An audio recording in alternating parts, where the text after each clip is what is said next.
Madame, Monsieur, bonsoir. Merci de nous retrouver en cette fin de journée dominicale.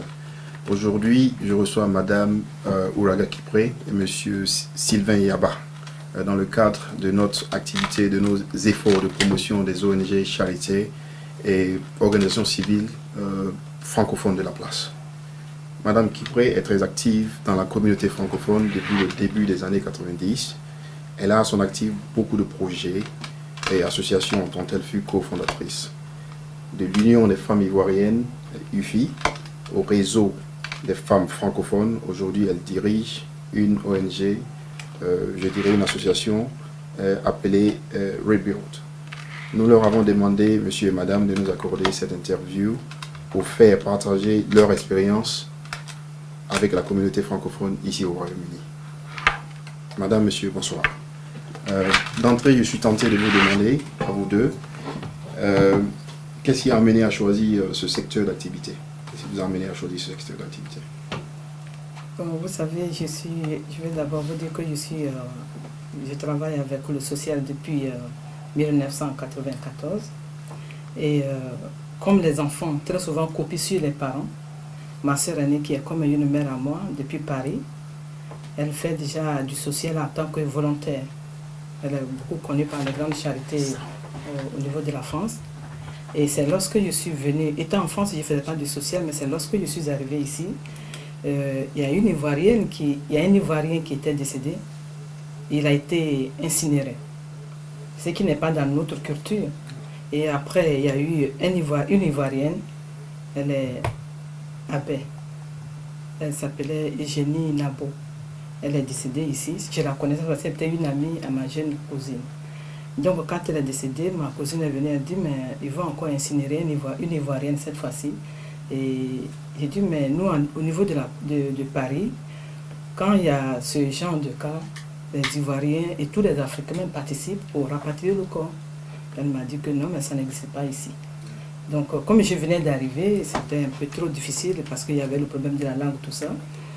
Je lui ai donné l'idée, elle a dit, ben, mais je vais t'aider, on va organiser. Et heureusement, j'avais mon époux derrière moi qui était aussi un doyen de la place. Donc, il nous a aidés. Nous avons organisé la toute première fois, c'était ma première activité sociale, pour faire partie du corps de l'Ivoirienne. Et elle était fille unique, j'ai même eu à parler à sa mère. Et nous avons organisé une journée de deuil dans la communauté ivoirienne. Et le corps devait nous coûter 2300 livres. Nous avons commencé à 14 h. Plus tard, 17 h, on avait la totalité de l'argent. Et ça a été une première dans la communauté. Après cela, les Ivoiriens ont été étonnés, les Ivoiriennes surtout aussi. Et nous avons créé l'Union des femmes ivoiriennes. Donc au départ, c'est une association pour s'entraider, un groupe de femmes qui se mettent ensemble pour travailler, se supporter mutuellement. Ok. Je peux vous demander de me parler de vos débuts avec l'UFI? Ok, ça n'a pas été facile.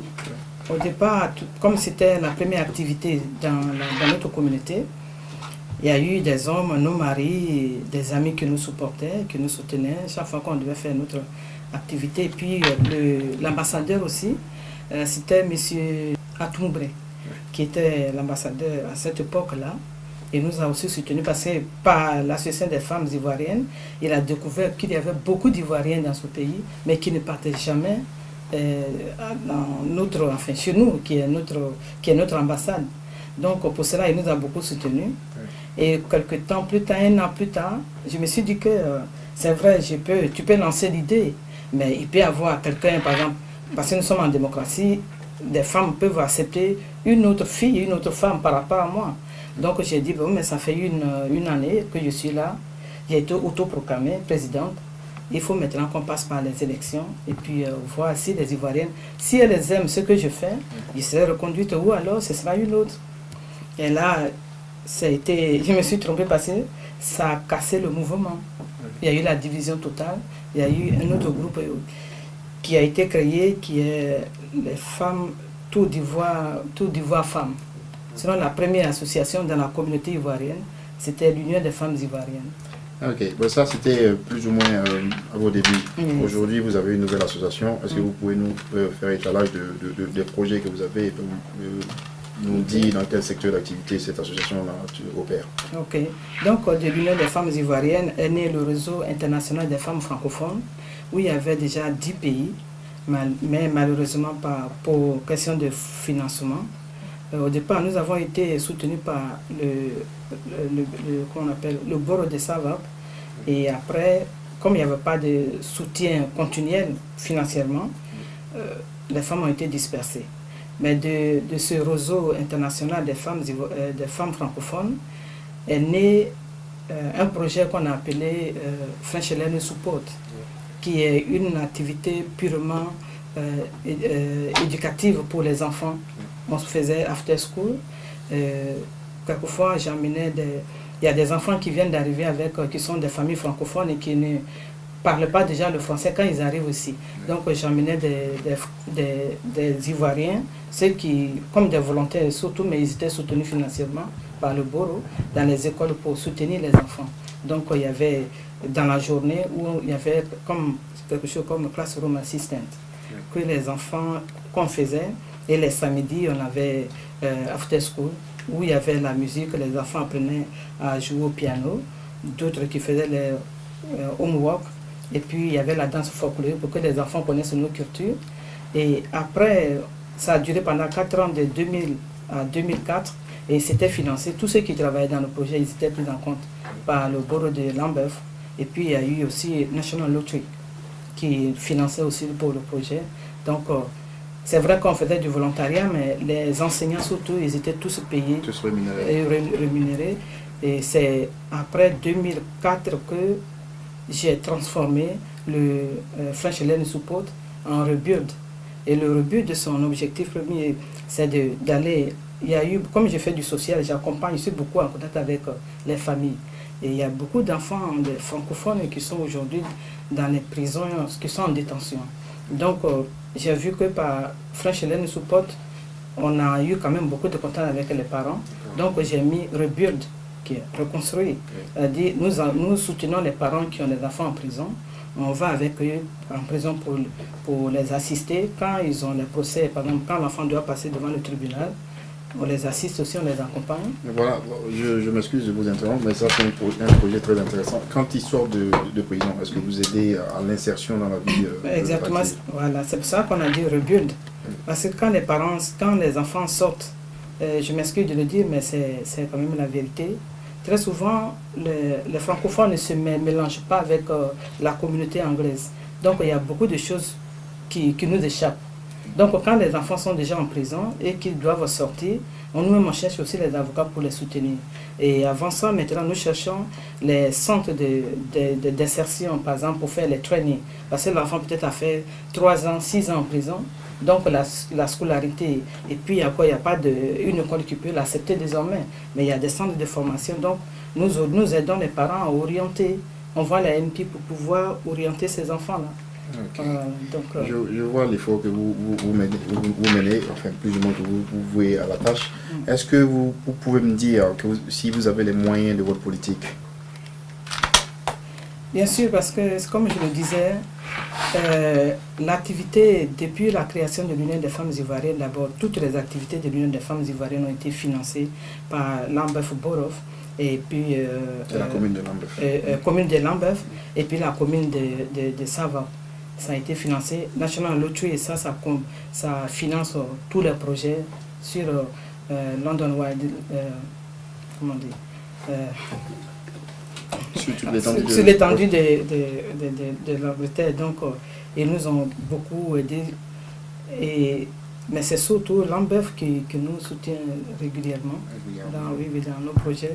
Et c'est rare qu'ils refusent de financer nos projets. Ok.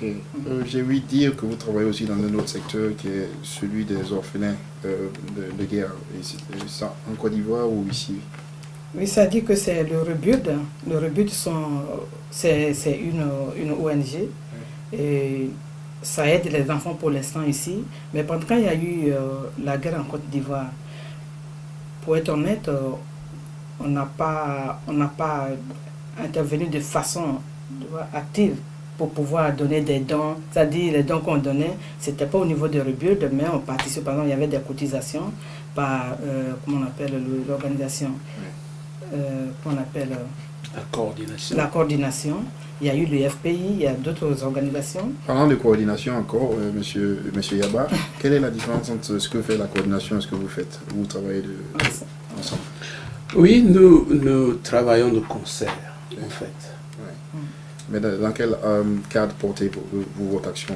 C'était une action sociale, qualitative ou bien politique? L'association pour laquelle je suis ici en ce moment s'appelle... Vous êtes le secrétaire général? Le secrétaire général s'appelle le Comité ivoirien de la résistance pour la République. Okay. C'est une organisation purement civile. Bonsoir. Dans la nuit du 21 au 22 avril 2007, s'est tenue une manifestation en l'honneur de la paix retrouvée en Côte d'Ivoire, en présence de son Excellence Philippe Django-Nebi, ambassadeur de la Côte d'Ivoire près le Royaume-Uni. Cette fête organisée par le Comité ivoirien de la résistance pour la République au Royaume-Uni a eu pour cadre le somptueux Crown Court Complex à West Norwood. L'équipe d'Afrique y était. Je vous invite à suivre notre reportage. Excellence bonsoir, bienvenue sur Afrique TV. Aujourd'hui, vous avez participé à la fête de la réconciliation organisée par le Comité pour la résistance. Je vous demande de nous donner vos sentiments, les sentiments qui vous animent. Merci de me donner cette opportunité de remercier le Comité ivoirien de la résistance pour la République.